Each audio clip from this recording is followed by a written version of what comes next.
वसई विरारमध्ये गेल्या वर्षी पालिका निवडणुकांच्या कारणास्तव रद्द झालेली वसई विरार महानगरपालिकेची बहुप्रशिक्षित राष्ट्रीय स्तरावरील मॅरेथॉन स्पर्धा यंदा पुन्हा एकदा पार पडणार आहे।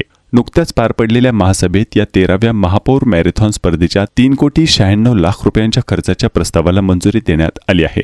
महापालिकेत नव्याने महापौर नियुक्त झाल्यानंतर या स्पर्धेचा मार्ग मोकळा झाला आहे। वसई विरार महानगरपालिकेकडून 2011 सालापासून दरवर्षी डिसेंबर महिन्यात या मॅरेथॉन स्पर्धेचे आयोजन केले जाते। आतापर्यंत पालिकेच्या 12 मॅरेथॉन पार पडले आहेत। देशभरातील पहिल्या 5 प्रमुख राष्ट्रीय मॅरेथॉनमध्ये या स्पर्धेचा समावेश होतो। या स्पर्धेत मुंबई, ठाणे, पालघर आणि पुण्यासह विविध राज्यांतून 15,000हून अधिक धावपटू उत्साहाने सहभागी होतात। यामध्ये 42 किलोमीटर पूर्ण मॅरेथॉन आणि 21 किलोमीटर अर्ध मॅरेथॉन यांसारख्या मुख्य शर्यतींबरोबरच बॅटल रन, धम्माल धाव आणि व्हीलचेअर रन अशा विविध स्पर्धा रंगत असतात। ऑलिम्पिक विजेते, नामांकित खेळाडू आणि चित्रपट क्षेत्रातील मान्यवरांची उपस्थिती हे या स्पर्धेचे मुख्य आकर्षण असते।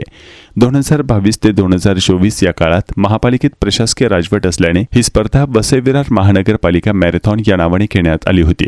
तर 2025 मध्ये निवडणुकांचे कारण देऊन ती रद्द करण्यात आली होती। आता महापालिकेत नवे महापौर विराजमान झाल्याने पुन्हा एकदा ही स्पर्धा महापौर मॅरेथॉन या नावाने पार पडणार आहे। खर्चाच्या आकडेवारून भाजपच्या आक्षेपादरम्यान महासभेत या प्रस्तावाला मंजुरी मिळाली असली तरी खर्चाच्या आकडेवारीवरून भाजपने आक्षेप घेतला आहे।